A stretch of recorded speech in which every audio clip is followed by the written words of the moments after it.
What level of fun can I get up to today? Do you know what? Being here isn't all about... I just bit my tongue. Being in the lockup isn't all about fun. It's about getting some jobs done, and there are some I need to do. But which ones? Which one should I do today? Do you already know? Or is this a surprise?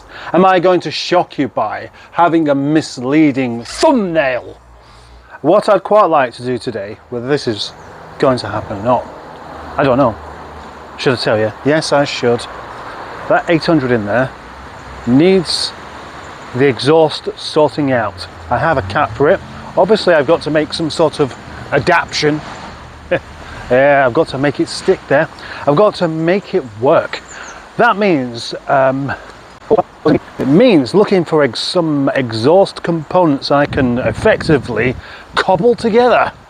Yeah, cobbling about. That's what I'm going to do. Nigel's old exhaust to the rescue. This is going to be fun. It is going to be fun because I'm going to, as usual, recycle bits of things to make a complete chunk of exhaust. I know I can do it, and I know I can do it today. Ideally, new exhaust components would be the best bet, but I haven't got any. So I've just got old second-hand, worn out, really completely useless bits that I can see if I can cobble together to make something that is no longer useless. Yes. Down there, here I am. So, I need the grinder to do some grinding off. Then I need the rust remover tool. And then I need the welder and the cat.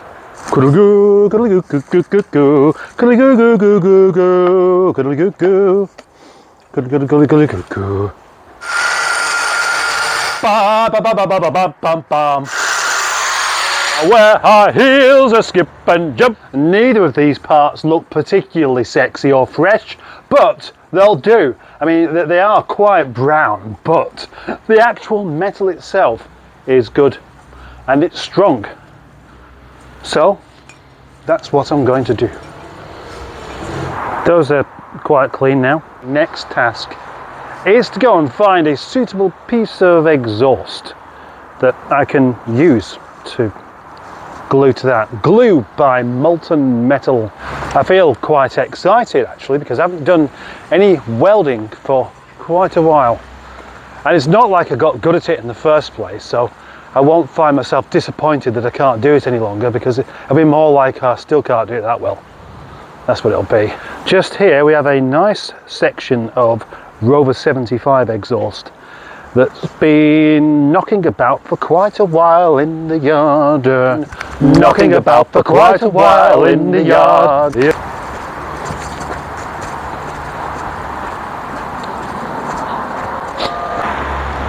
It's no good just cutting a chunk off and tacking it on. I need to find out how much I have or need. So that means having to clamber underneath the car with a tape measure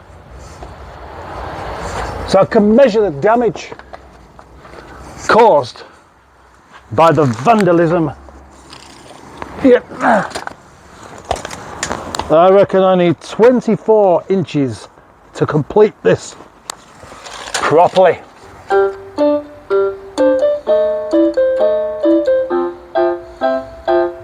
I guess this is where you should check things properly before you start cutting things up.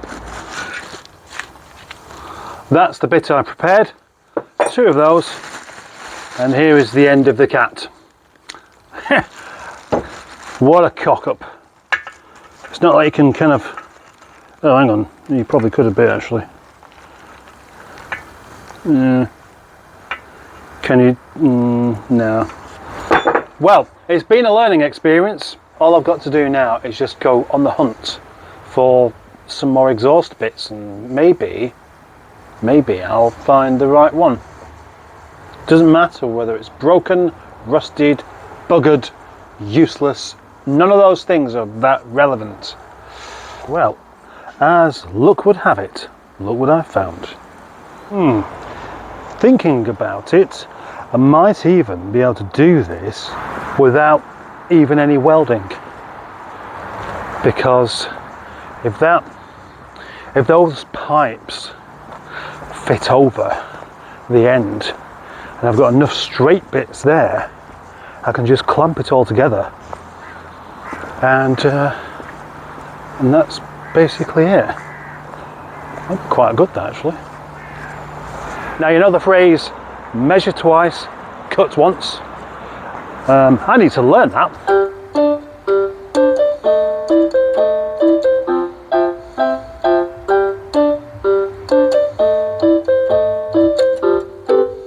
Easy. The only thing is, this has got a stud stuck in it, which is a bit inconvenient, to be honest. So I'm going to have to try and drill it out, I guess. Can't see another way that's going to come out.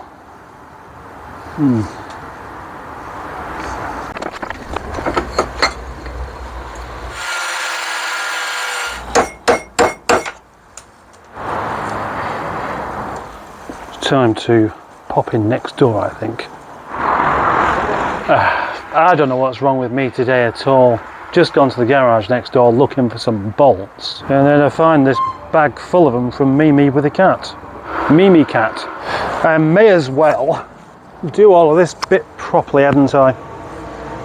Doing it properly involves some copper slick and sitting cross-legged on the floor. I don't know why I have to sit cross-legged. It's just comfortable. I don't think I even need any copper slick, really. These are coming apart really very easily indeed. Except for the end part there.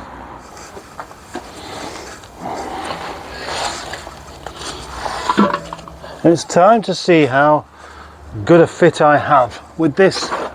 There's going to be some more cutting and messing around, that is for sure. But I've got it the right length. Is the diameter of the pipe wide enough to slot over the top, etc.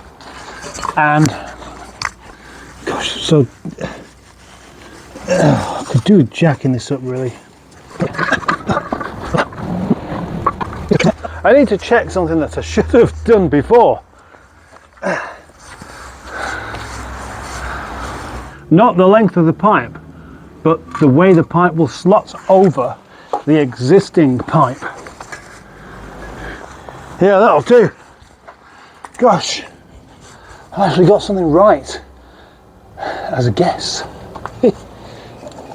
Quite happy about that. Just had a message from the missus asking how my day was, and I told her I've been tinkering with Auntie Sophie's pipe. Wonder what she'll make of that. Well, it's going to be not impossible, but impossible enough trying to do this in here, so I'm not going to.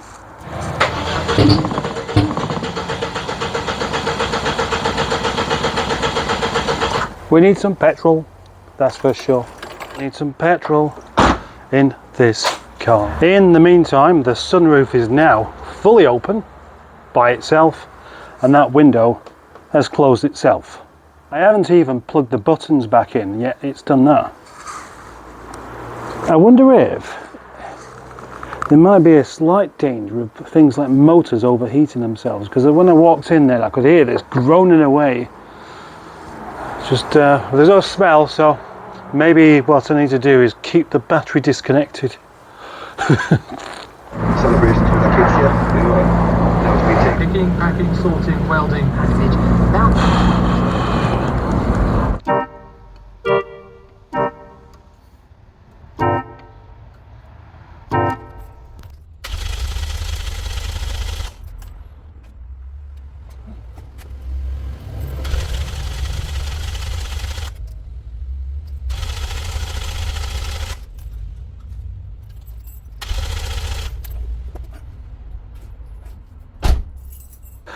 It seems I didn't switch my microphone back on. Well, you join me back here with a problem.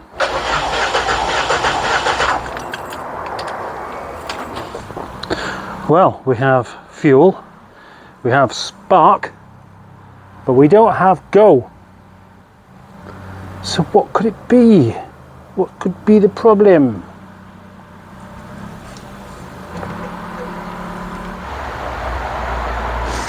This has turned out to be a rather disappointing day in the end. Yeah, so full of expectations. I was really properly expecting this car to be out of the lockup and running without loads of noise today. So there's not much point in carrying on today.